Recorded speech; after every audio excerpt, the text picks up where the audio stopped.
അച്ഛനും അമ്മയും ഒരിക്കലും അനുവദിക്കില്ലെന്നറിയാം. അതുകൊണ്ടാണ് ഞാൻ അനുവാദം ചോദിക്കാഞ്ഞത്. ജഗന്റെ കൂടെ പോയ വന്ദനയുടെ ജീവിതം തകർന്നു എന്ന് കണക്ക് കൂട്ടുന്നവർക്ക് ഒരു മറുപടിയായിട്ടാണ് ഞാൻ ജീവിക്കുന്നത്. വന്ദനയും ദീമോളയും പട്ടിണിക്കിടരുത്. അങ്ങനെ മാത്രമേ ഞാനും കരുതുന്നുള്ളൂ. എന്റെ 3 പെൺമക്കളിൽ ഏറ്റവും സാമ്പത്തിക ഭദ്രതയും സൗഭാഗ്യവും വർഷയ്ക്കാണെന്നാ ഞങ്ങളെ വിശ്വസിച്ചത്. പക്ഷേ വർഷയ്ക്കല്ല, അത് വന്ദനയ്ക്ക്.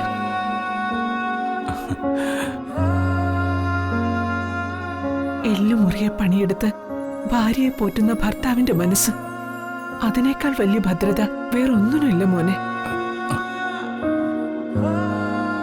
വിക്രമന്റെ കോടികളേക്കാൾ വിലയുണ്ട് മോന്റെ ഈ മനസ്സിന്.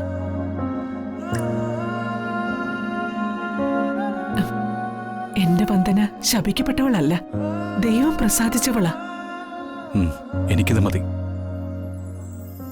അമ്മയുടെ ഈ അംഗീകാരത്തിന് ഞാൻ വലിയ വില കൽപ്പിക്കുന്നുണ്ട്.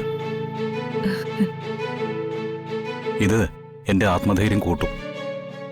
എന്നെയും കൂട്ടി മാധവേട്ടൻ വന്നപ്പോ ഞങ്ങളുടെ മുന്നിലുള്ള ഏക പ്രതിസന്ധിയായിരുന്നു ഇനി ജീവിതം എങ്ങനെ മുന്നോട്ട് എന്നത്.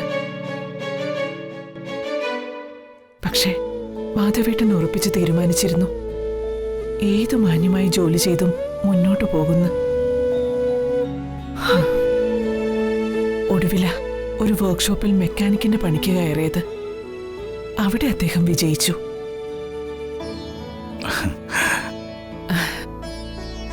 നിന്നെ ഈ വേഷത്തെ കാണുമ്പോഴും അമ്മയ്ക്ക് അതാ ഓർമ്മ വരുന്നത്. നീ വിജയിക്കും മോനെ. വന്ദന നൊന്ത് പ്രസവിച്ച കുട്ടിയല്ലെങ്കിൽ പോലും ദീമോളെ നീയും നിന്റെ മകളെ പോലെ അല്ല, മകളായിട്ടാ വളർത്തുന്നത്. ആ കരുതലും സ്നേഹവും ഇന്നും അവൾക്ക് കാണുമെന്ന് ഞാൻ ഉറച്ചു വിശ്വസിക്കുന്നു.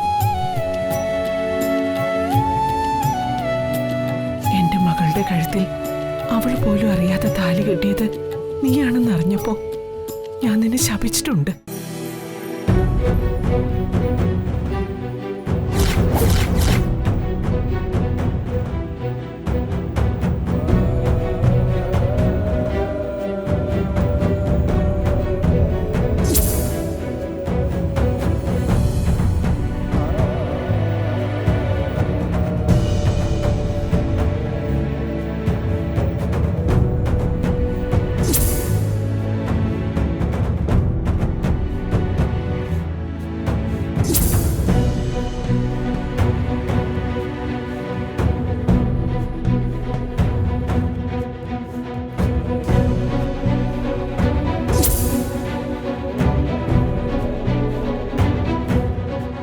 പക്ഷേ മഴയും വെയിലും സഹിച്ച് അവളെ തന്നെ സ്വന്തമാക്കുമെന്ന് നീ എടുത്ത തീരുമാനം ഞാൻ മനസ്സുകൊണ്ട് അംഗീകരിച്ചു കഴിഞ്ഞു മോനെ.